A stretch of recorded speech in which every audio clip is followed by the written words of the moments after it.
You know what? Victims actually don't demand a lot of stuff. The vast majority of victims actually just want to be treated fairly.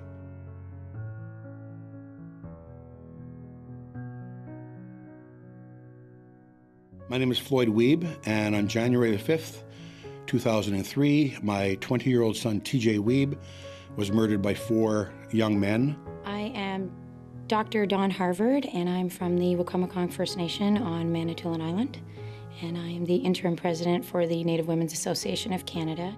You can't exercise your rights if you don't know that you have any, much less what they are and how to stand up for your rights. Unfortunately, the whole victim process is basically new in this country. It's only been basically 10 years of actually working, allowing them, to be involved, not involved in making decisions, but at least participating in the process.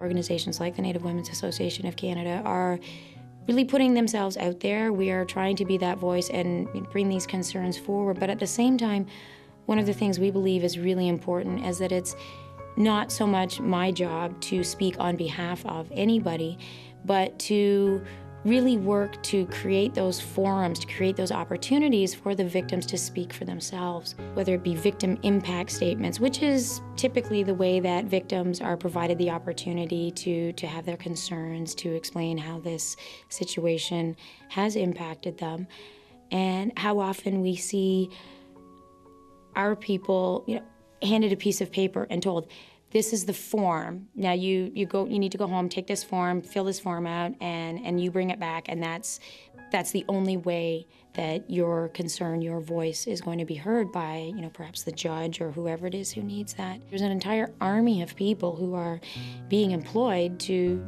work in this process.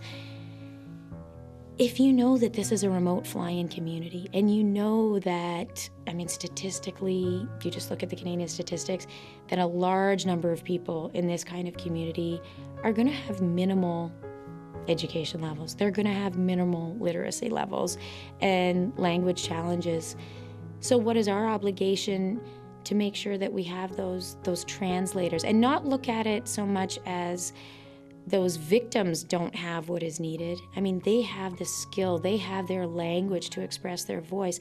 It's not their fault that the judge or the police, they're the ones who don't have the language to hear.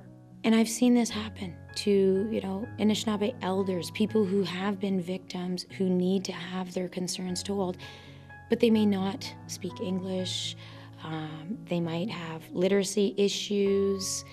How many of our people have absolutely minimum level of literacy and wouldn't even have the ability to go home?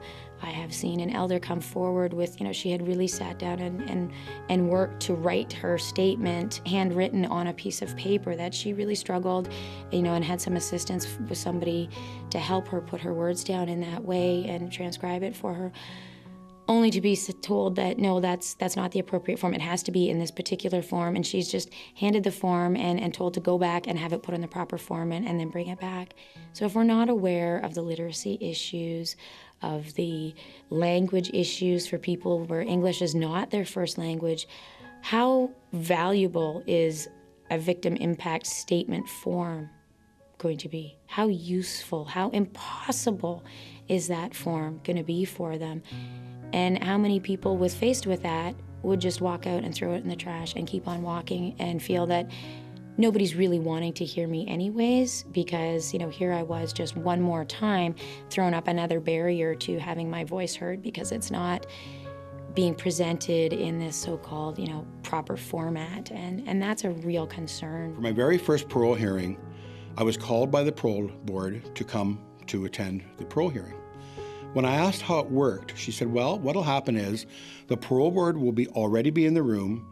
Across the table from them will be the inmate.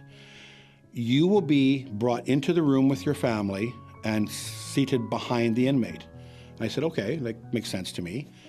And she said, so the parole board will do their introductions, etc., and they'll probably ask you to read your impact statement. And I go, oh, okay, and where do I do that?